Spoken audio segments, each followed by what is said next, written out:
The man who saved the Union died broke, racing against throat cancer to finish his memoirs so his family wouldn't starve. That's not poetry. That's what winning looked like for Ulysses S. Grant. And if you think that's where the irony ends, you haven't been paying attention. Before the war, before the presidency, before history decided he mattered, Grant was a 39-year-old failure selling firewood on street corners in St. Louis. His father-in-law called him worthless. His wife's family whispered about him at dinner. He'd been forced to resign from the Army years earlier under a cloud of alcohol and debt, and now he was clerking at his younger brother's leather shop in Illinois, a charity case in his own family. When the Civil War started, Grant had to beg for a command. The governor of Illinois didn't even bother responding to his letters. This is the part that matters, not the victories, the humiliation. Because Grant didn't spend his youth dreaming of glory, he spent it trying not to disappear. At West Point, he was unremarkable, middling in his class, too small for the cavalry he actually wanted. He graduated with no particular distinction and no clear future, just a deep, quiet certainty that he wasn't enough. His father had pushed him into the military academy because the boy showed no talent for the family tanning business. The smell of curing hides made young Grant physically ill. So he was sent away, not because he was special, because he didn't fit. What saved Grant wasn't confidence, it was desperation with a very specific shape. He discovered something in Mexico during the war there, something that would define everything that came after. He learned that under pressure, when everything was collapsing, he could think. Not brilliantly, not creatively, but clearly. While other men froze or panicked or waited for orders, Grant could see what needed to happen next and do it. It wasn't genius, it was the ability to function when functioning seemed impossible. For a man who'd spent his whole life feeling small, that was something, maybe the only thing. But the peacetime army had no use for that skill. So Grant drank, not dramatically, not publicly, just enough to blur the edges of a life that felt like slow suffocation. He was stationed in California, separated from his wife and children, drowning in debt, profoundly alone. When he finally resigned in 1854, it wasn't because he wanted to leave, it was because staying meant admitting what he already knew about himself. Then the war came. And suddenly, the thing that made Grant useless in peacetime made him invaluable. The Union needed someone who could stomach casualties, who could see losing 7,000 men in 20 minutes at Cold Harbor and not break, who could watch boys die in the wilderness and keep pushing forward, because stopping meant all of it meant nothing. Lincoln called him "my general." The press called him "unconditional surrender Grant." History called him a hero. But what Grant had actually done was prove he could tolerate more horror than anyone else. That's different from heroism. That's closer to survival instinct pointed at someone else. After the war, Grant should have stopped, should have retired to a quiet life, written his memoirs, enjoyed the gratitude of a nation.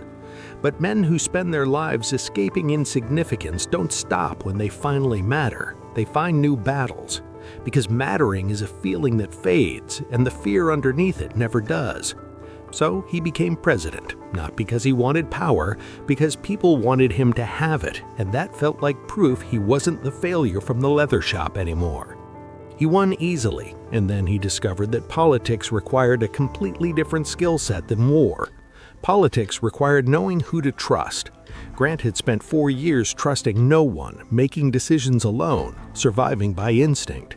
Now he was surrounded by men who smiled and lied and stole, and he couldn't tell the difference. His presidency became a monument to misplaced loyalty. He appointed friends who betrayed him. He defended subordinates who were robbing the country blind. Scandal after scandal, and Grant kept believing people because he wanted to believe that trust was still possible. The whiskey ring, the Credit Mobilier, his personal secretary taking bribes, his brother-in-law embezzling. Each revelation was another kind of defeat, but this time there was no enemy to outfight, just the slow realization that winning the war hadn't prepared him for anything that came after. People started whispering again, same whispers as before, incompetent, over his head. The humiliation was back, but now it was public, and now he couldn't escape it by moving to the next town. After the presidency, he tried to disappear into a quiet life again, took his family on a world tour, was celebrated everywhere he went. Kings and emperors wanted to meet the general who saved the Union. For 2 years, he was important again. Then he came home and invested everything he had in a financial firm run by a con man named Ferdinand Ward. Ward promised guaranteed returns. Grant believed him because Grant had survived Shiloh and the wilderness, and surely that meant he could trust his own judgment about people.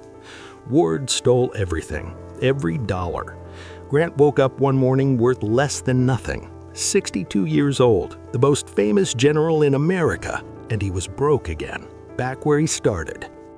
His son found him staring at financial documents, trying to understand how it happened. He couldn't. Then the cancer came, throat cancer, probably from the cigars he'd been smoking since the war. 20 a day, a gift from a grateful nation after Vicksburg. The doctors told him he had months. Grant started writing, not for legacy, for money. His family needed money. So the man who'd won the Civil War spent the last year of his life racing to finish his memoirs before his throat closed completely, writing in increasing agony, desperate to leave something behind besides debt. He finished the manuscript days before he died. It made his family $400,000. He never saw a cent of it.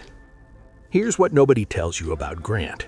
He spent his whole life trying to prove he wasn't worthless, and every time he proved it, the proof evaporated. He won the war, then he lost the peace. He became president, then he became a symbol of corruption he didn't commit but couldn't prevent. He made money, then he lost it all to a con man. He wrote a masterpiece, then he died.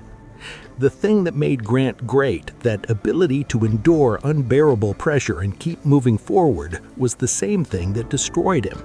Because he never learned when to stop, never learned that survival mode is not the same thing as living. He spent 63 years escaping the feeling that he didn't matter, and he died escaping it still.